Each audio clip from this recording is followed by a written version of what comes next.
Tergantung pada keputusan kita sebagai orang tua. Baik buruknya kita yang tahu untuk anak-anak kita. Jadi semuanya tergantung keputusan pada orang tua. Prinsipnya seperti ini saja. Apabila hal itu berdampak positif terhadap anak kita,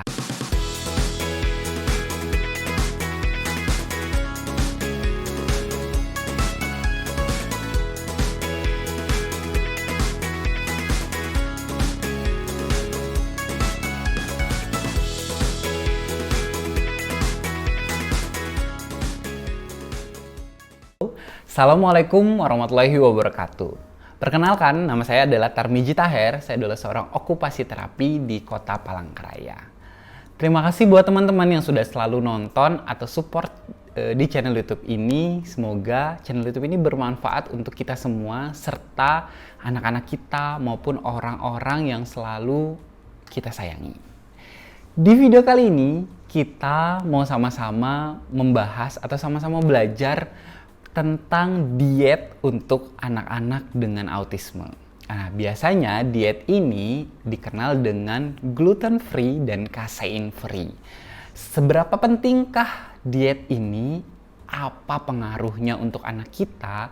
Dan makanan apa saja sih sebenarnya yang perlu dihindari untuk anak-anak kita? Langsung saja kita mulai videonya.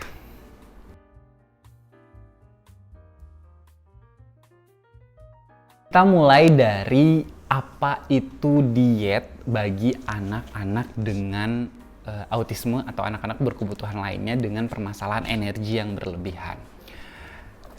Prinsipnya seperti ini, diet pada anak-anak berkebutuhan khusus ini berbeda dengan diet orang pada dewasa.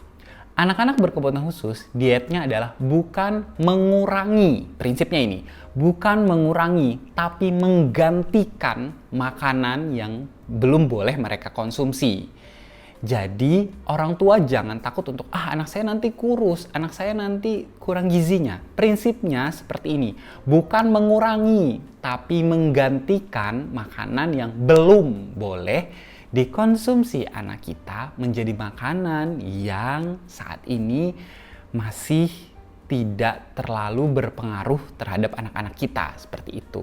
Nah, kenapa saya bilang belum boleh dikonsumsi? Karena gini, ada di fase anak-anak kita memang harus menahan makanan-makanan yang terlalu manis, terlalu banyak tepung terigu. Kenapa seperti itu? Karena makanan mempengaruhi energinya, perilakunya, seperti itu.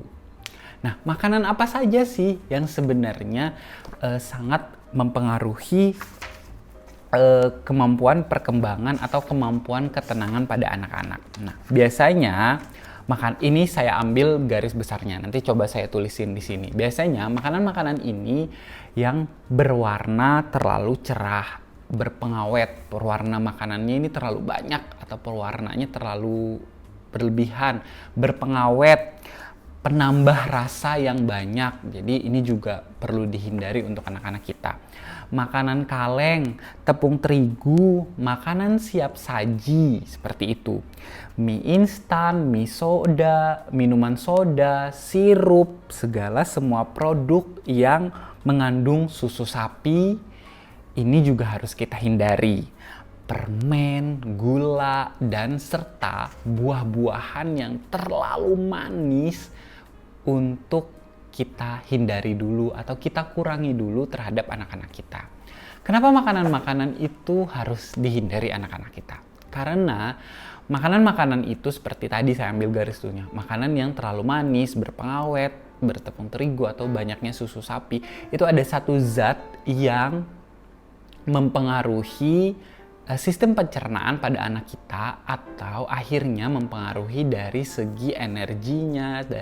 Itu berimpact sampai ke nanti ke perilaku, atensi, konsentrasi seperti itu. Nah, kalau tidak boleh makan itu, makan apa dong? Nah, sebenarnya anak-anak kita boleh sebaiknya makanan-makanan yang diolah dengan baik, sayur-sayuran, makanan-makanan yang diolah oleh orang tua. Jadi kayak misalnya mungkin boleh makan mie instan, tapi mungkin mie instannya diolah orang tua. Kalau repot tidak ada mie instan, boleh dengan kentang, boleh dengan sesuatu yang lain. Misalnya mau minum susu, mungkin susu yang dari kedelai dulu, atau harusnya sih memang dari ASI seperti itu. Memang itu lebih baik dan jauh lebih menyehatkan untuk perkembangan anak-anak kita. Nah, terus mengganti gula murni, jadi mengganti gula, misalnya anak kita harus makan gula, anak kita harus mengkonsumsi itu. Nah, sebenarnya itu boleh dikonsumsi, tapi kadarnya jangan berlebihan. Terkadang kita merasa, oh harus manis, harus ini, harus ini. Nah, sebenarnya anak-anak itu mereka belajar dari sensasi yang kita berikan. Kalau kita sudah terbiasa memberikan sensasi manis, sensasi beragam rasa, atau dengan pengawet, penambah rasa, nah mereka akhirnya terbiasa oleh rasa itu. Kenapa anak-anak dari usia 6 bulan ke atas mereka sudah makan MPASI yang harusnya rasanya itu memang berasal dari makanan itu sendiri. Boleh ditambahkan, tapi juga tidak boleh terlalu kaya akan rasa. Jadi kita memang mengajarkan anak kita rasa manis memang rasa manis, tidak berlebihan, rasa asin, rasa pahit, rasa kecut. Nah, itu tuh anak-anak yang belajar rasa sebenarnya yang ada di lidah, seperti itu.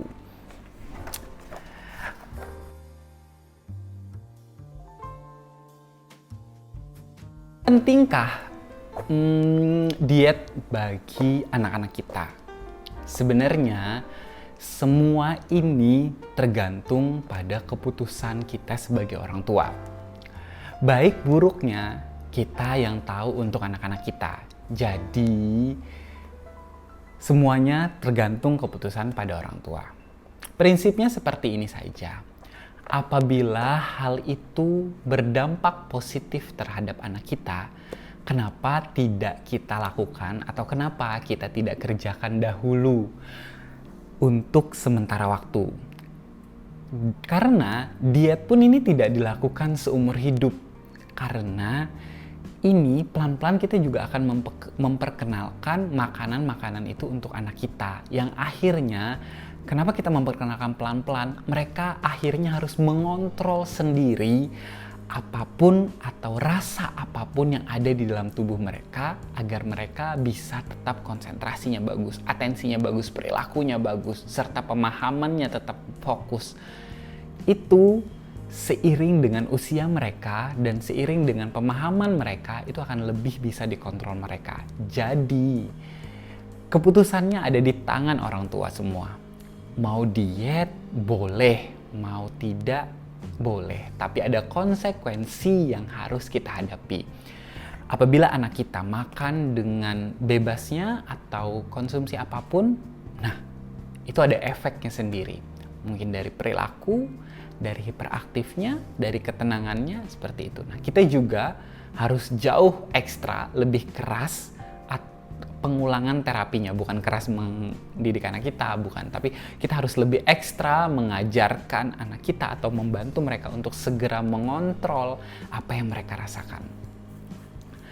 Apa sih yang mereka rasakan saat mereka lari-larian, ini? Nah, mereka itu merasakan cemas, tidak tenang, tidak enak, tidak nyaman. Akhirnya mereka harus menguras semua tenaga itu. Nah, itu yang mereka dapat saat konsumsi makanannya, ada yang berlebihan atau ada yang tidak nyaman pada diri mereka. Nah, saat mereka mengkonsumsi makanan dengan baik, dengan sehat, mereka akan cenderung lebih tenang, mereka akan cenderung lebih nyaman, lebih rileks. Akhirnya, saat kita mengajarkan sesuatu, mereka akan jauh lebih cepat untuk merespon itu semua. Seperti itu. Oke, mungkin sampai di sini dulu videonya. Saya tutup videonya.